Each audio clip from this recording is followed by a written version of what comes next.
Hello everyone. இந்த அட்டகாசமான shortcut செஷனுக்கு உங்களை வரவேற்கிறேன். காம்படிட்டிவ் எக்ஸாம்ஸா இருக்கட்டும் இல்ல ஸ்கூல் எக்ஸாம்ஸா இருக்கட்டும், மேக்ஸ்ல நம்ம டைமை எப்படி சேவ் பண்றோம் அப்படிங்கிறது தான் நம்ம வெற்றியை தீர்மானிக்கும். பெரிய எண்களோட சராசரி, அதாவது ஆவரேஜ் கண்டுபிடிக்கிறது பலருக்கும் கொஞ்சம் கஷ்டமா தெரியலாம்.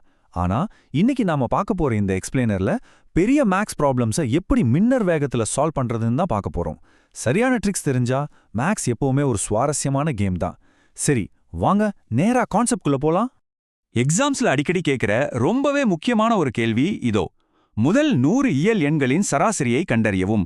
அதாவது ஃபர்ஸ்ட் 100 நேச்சுரல் நம்பர்ஸோட ஆவரேஜ் என்னன்னு கேக்குறாங்க. 1ல இருந்து 100 வரைக்கும் இருக்கிற எல்லா எண்களையும் கூட்டி அதை 100 ஆல் வகுக்கணும். பொதுவா இதை கால்குலேட்டர் இல்லாம பண்ணோம்னா எவ்வளோ நேரமாகும்னு யோசிச்சு பாருங்க. டைம் ரொம்ப முக்கியம் இல்லையா?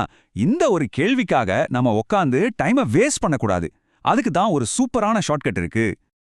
இந்த மாதிரி பெரிய கேள்விகளை எப்படி ஒரே ஒரு சின்ன ஃபார்முலா வச்சு பிரேக் பண்றோம்னு பாருங்க.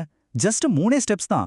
ஸ்டெப் 1, முதல் இயல் எண்களோட ஆவரேஜ் கண்டுபிடிக்கிற ஃபார்முலா என்னன்னா n+1/2. இங்க n அப்படிங்கிறது 100. Step 2, substitution. அந்த ஃபார்முலால n-க்கு பதிலா 100ன்னு போடுங்க. அப்போ அது 100+1/2ன்னு மாறும். Step 3, calculation. 100ஐயும் 1ஐயும் கூட்டினா 101. அதை 2ஆல வகுத்தா 101/2, ஆன்சர் 50.5. அவ்வளவுதான். கஷ்டமான கால்குலேஷன்லாம் இனி தேவையே இல்லை. That's it. கரெக்டான ஆன்சர் 50.5. இந்த ஆன்சரை உங்களால வெறும் 5 செகண்ட்ஸ்ல கண்டுபிடிக்க முடியும்னு நினைச்சு பாருங்க. எக்ஸாம் ஹால்ல மத்தவங்க பேப்பரும் பேனாவுமா போட்டு பெருக்கிட்டு இருக்கும்போது நீங்க இந்த குவிக் ஷார்ட்கட் மெத்தடை யூஸ் பண்ணி செகண்ட்ஸ்ல ஆன்சரை டிக் பண்ணிட்டு அடுத்த கேள்விக்கு போயிட்டே இருக்கலாம். நெக்ஸ்ட், ஒற்றை மற்றும் இரட்டை எண்களின் ரகசியங்கள்.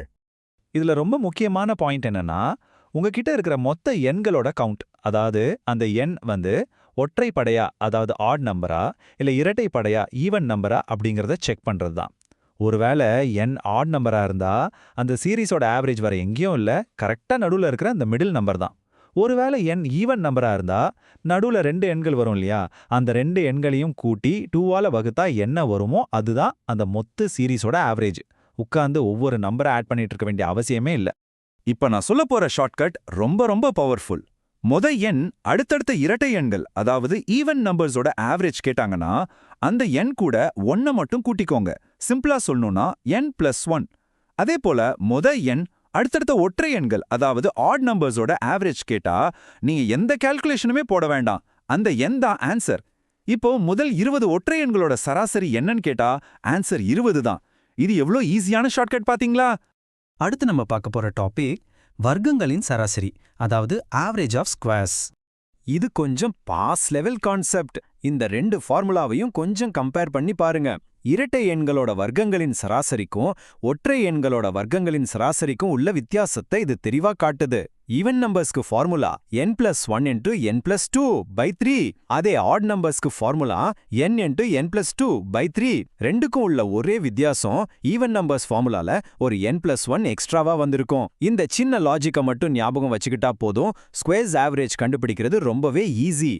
சரி, இப்ப இது ஒரு எக்ஸாம்பிள் வச்சு பார்க்கலாம். இது ஒரு அட்வான்ஸ்டு ரூல். முதல் 5 அடுத்தடுத்த இரட்டை எண்களோட வர்க்கங்களின் சராசரியை எப்படி கண்டுபிடிக்கிறது?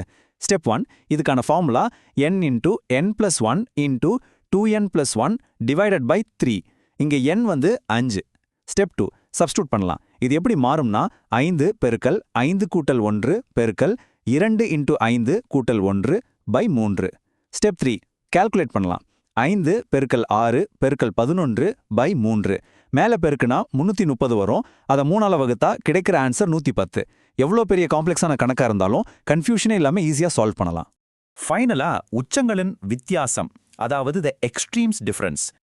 இதுல ஒரு ரொம்ப இன்ட்ரெஸ்டிங்கான விஷயம் என்னன்னா, கேள்வியில உங்களுக்கு அந்த சீரீஸ்ல இருக்கிற எண்கள் என்னன்னே கொடுக்கலனா கூட அதோட மிகச்சிறிய எண்ணுக்கும் மிகப்பெரிய எண்ணுக்கும் நடுவுல எவ்வளோ வித்தியாசம் இருக்குங்கிறத உங்களால கண்டுபிடிக்க முடியும். ஆமாம், n அடுத்தடுத்த எண்களோட சராசரி m ஆக இருந்தா அந்த வரிசையோட ஃபர்ஸ்ட் நம்பருக்கும் லாஸ்ட் நம்பருக்கும் உள்ள டிஃபரன்ஸை 2 × n-1 அப்படிங்கிற ஃபார்முலா வச்சு ஈஸியா கண்டுபிடிச்சிடலாம்.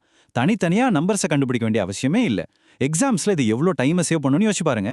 இப்போ உங்களுக்கான ஒரு சேலஞ்ச். நாம கத்துக்கிட்ட இந்த எக்ஸ்ட்ரீம்ஸ் டிஃபரன்ஸ் ரூலை யூஸ் பண்ணி ஒரு கேள்வி. 50 அடுத்தடுத்த எண்களின் சராசரி m என்றால் மிகச்சிறிய மற்றும் மிகப்பெரிய எண்ணிற்கு இடையிலான சரியான வித்தியாசம் என்ன? இந்த இடத்துல n 50 அப்படிங்கறத ஞாபகம் வச்சுக்கோங்க. ஃபார்முலாவை அப்ளை பண்ணி உங்களோட ஆன்சரை கீழே கமெண்ட்ஸ்ல சொல்லுங்க. இந்த மாதிரி ஷார்ட்கட்ஸ் எல்லாம் தொடர்ந்து பிராக்டிஸ் பண்ணிட்டே இருங்க. மேக்ஸ் எப்பவுமே உங்களுக்கு ரொம்ப ஈஸியா இருக்கும். மீண்டும் ஒரு இன்ட்ரெஸ்டிங்கான செஷன்ல சந்திக்கலாம்.